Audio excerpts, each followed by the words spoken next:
he said, I see somebody very dark trying to take you down to a very dark path, and you're at a crossroads. You're at a fork in the road, and you need to choose.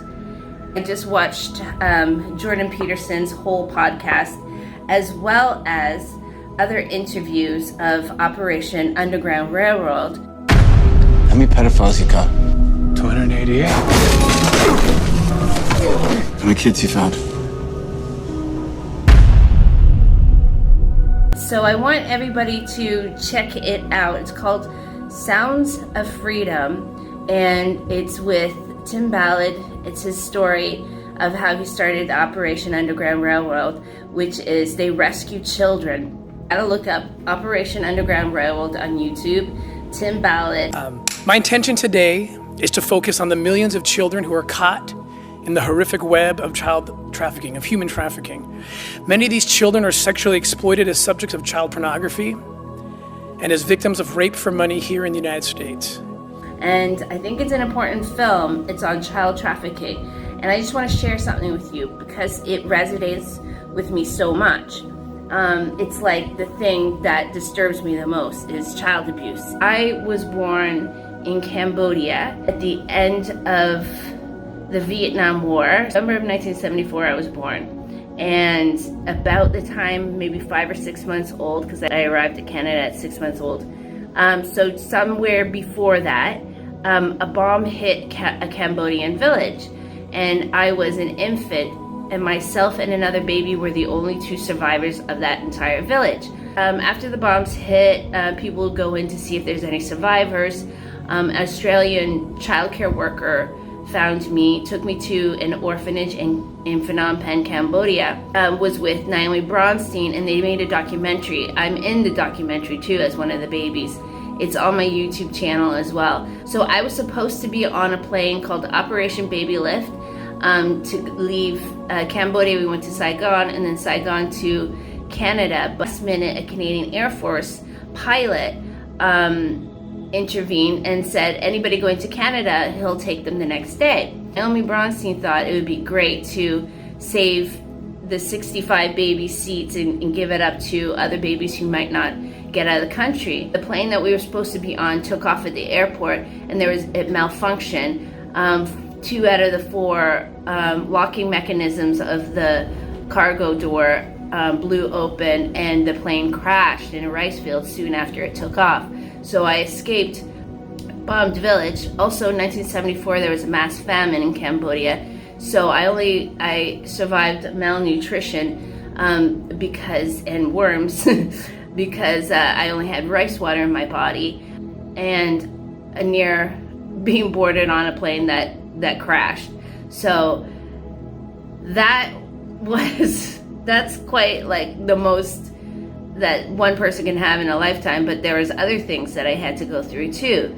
So I was adopted and grew up in Canada with a nice Jewish family, and basically I had a really good childhood except for one thing. And I had a lot of friends. I was social. I was the president of my school in grade 8. But things took a turn because things started to come out in myself, in my head, of what happened to me as a kid. And it wasn't the war, it was my dad. It wasn't the war, it was my dad. I don't want to go into too many details, but basically he was a pedophile. My mom tried to give us a good life. I don't blame her, but sometimes people get adopted and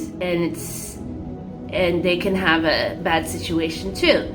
So I kind of grew up with never feeling safe around my dad, and growing up as a kid, and eventually did a lot of acting out and partying, and which led me to getting kicked out at 15 and living on the street for a year, back and forth from being in friends' houses.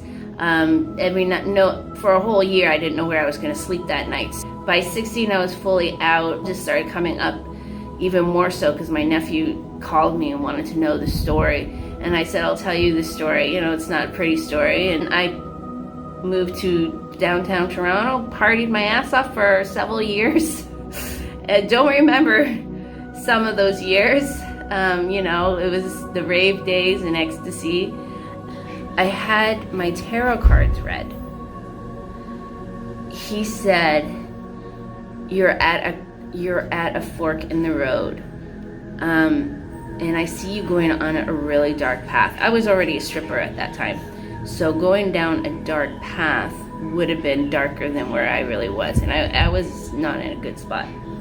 You're at a fork in the road and you need to choose. A very dark man was trying to prostitute me, was trying to pimp me. He was at the bar every day bugging me. And I was feeling weak at that point.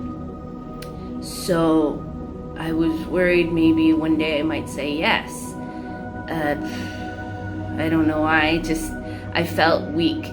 I felt like he just keeps asking, and one day I'm just gonna say yes.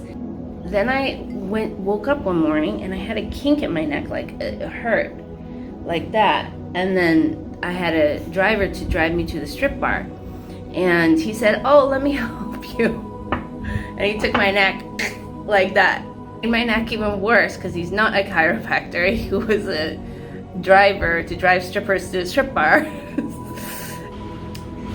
I went to the bar, I still went to the bar, and it just kept getting worse. And then I literally couldn't move. I had to move my whole body to turn to look because I couldn't move my neck. And I was like, I'm not feeling sexy doing this. I basically said, I gotta go home. I can't work like this.